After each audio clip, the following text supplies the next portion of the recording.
Jadi produktivitas ini adalah rasio atau perbandingan antara output dibagi dengan input. Jadi output ini apa? Di dalam produktivitas, output itu adalah barang dan jasa, bisa berupa jumlah, kemudian bisa berupa biaya pelayanan dan lain sebagainya. Dibagi dengan input.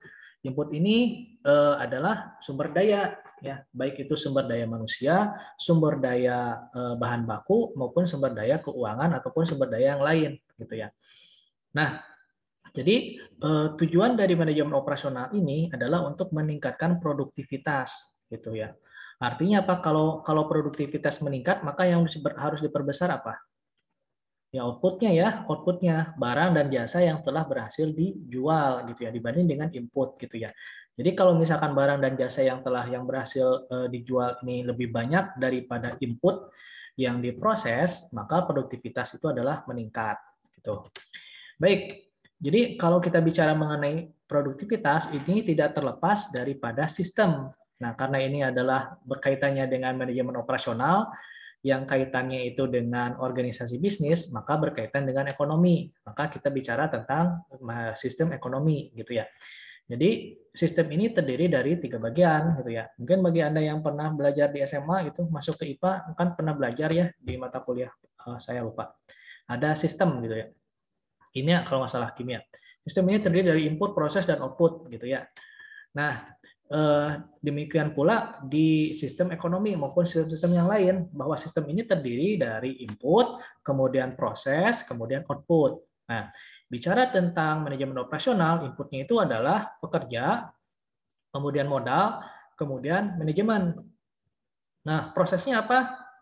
Nah, prosesnya itu bagaimana mengelola input ini, ya, kemudian diproses menjadi output, gitu ya. Outputnya barang dan jasa, gitu. Nah, di dalam sistem juga kalau sistemnya itu input proses output, maka sistemnya terbuka, tapi terkadang juga sistemnya itu tertutup atau loop. Jadi di output ada feedbacknya ke input, gitu ya. Baik, kemudian produktivitas. Produktivitas ini adalah unit yang diproduksi atau jumlah yang diproduksi dibagi dengan input yang digunakan, gitu ya. Produktivitas ini dipakai untuk mengukur proses peningkatan, kemudian mewakili juga output relatifnya terhadap input, artinya perbandingan output terhadap input itu mana yang lebih besar. Kemudian ini produktivitas juga hanya melihat kalau kita melihat produktivitas saja, maka ini akan meningkatkan standar dari standar dari kualitas produk dan jasa, gitu ya. Baik, ini contoh beberapa perhitungan dalam produktivitas. Ya, produktivitas ini adalah jumlah yang diproduksi dibagi dengan jumlah jam kerja pekerja. Tuh. Ini misalkan jumlah yang diproduksi ada 1.000 unit, ya. Jumlah jam kerja dari pekerja 250 jam kerja. Maka produktivitasnya itu adalah 1.000 dibagi 250, yaitu 4 unit yang diproduksi per jam kerja pekerja. Oke. Kalau yang tadi ini adalah produktivitas kalau dilihat dari faktor tunggal, gitu. Jadi yang dilihat itu hanya jam kerja dari pekerja, ya. Nah, bagaimana kalau misalkan faktornya itu banyak, ya, terutama untuk input kan itu bisa banyak input itu, ya, bisa material, kemudian pekerja, energi, kemudian modal dan lain sebagainya, gitu. Nah, kalau multifaktor seperti itu, maka produktivitas tetap output dibagi dengan input. Nah, tinggal inputnya apa? Kalau misalkan ada pekerja, maka pekerja ditambah kalau misalkan ada bahan baku, ditambah bahan baku. Kalau misalkan ada energi, misalkan listrik yang dipakai gitu ya, tambah energi listrik. Kemudian ada modal, tambah modal. Kemudian ada faktor-faktor lain, tambah faktor-faktor yang lain, gitu ya. Ini adalah multifaktor. Oke. Oke, contoh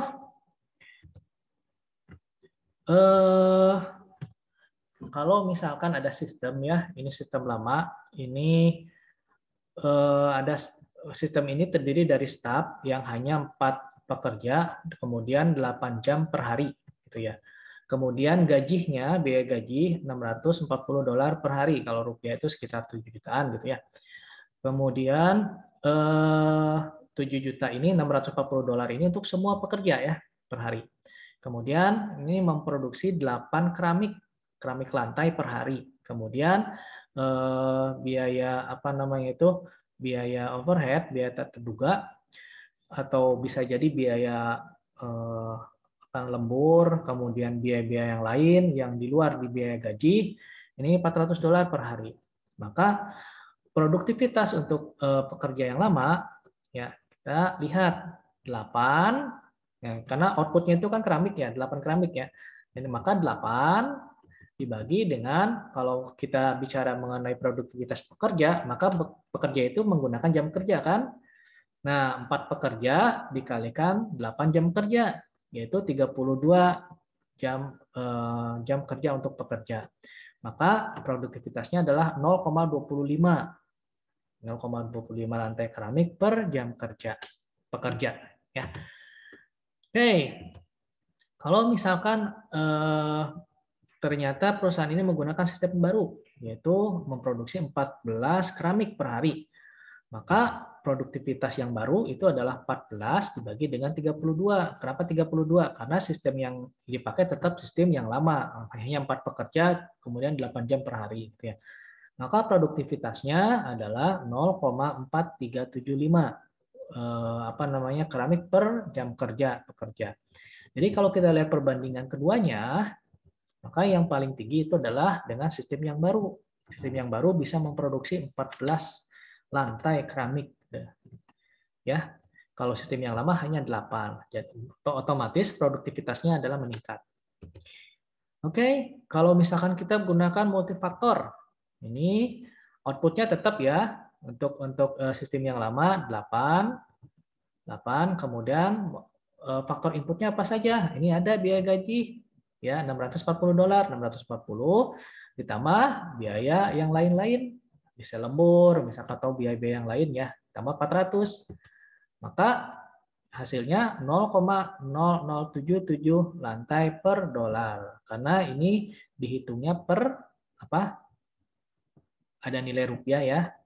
Nah, kemudian ini nilai nilai mata uang dolar, ini nilai mata uang dolar.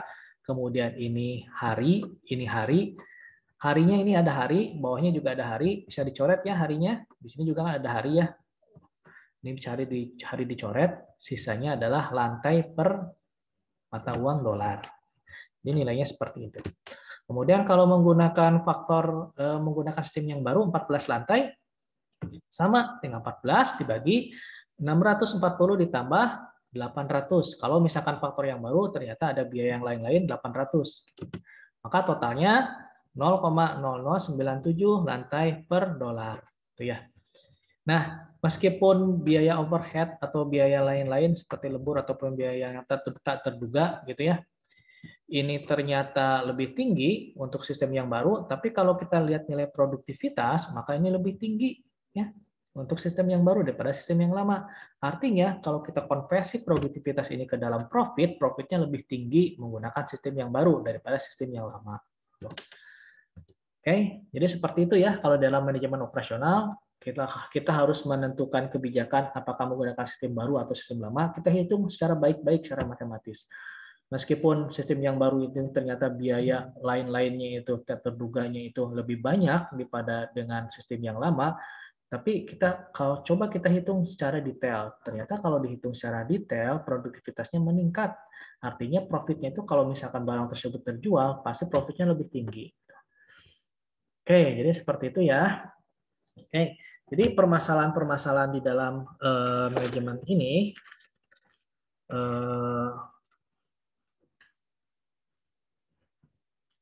oh, mohon maaf. Ini ada yang belum bisa join. Mohon maaf ya. Saya skip. Ada beberapa yang belum bisa join. Nah, silakan.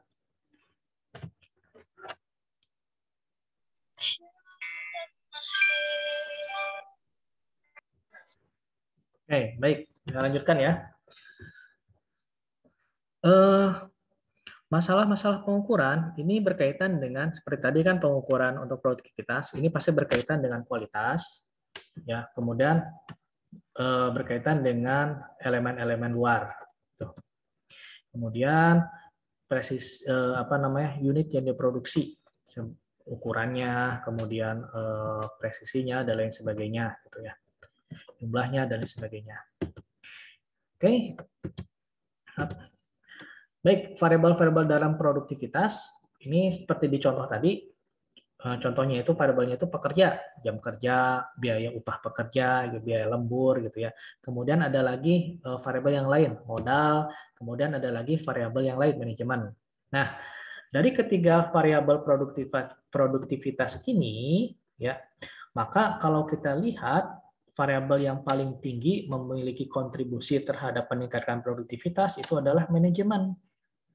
Kita 52%. Modal itu hanya 38%, meskipun modal juga penting ya.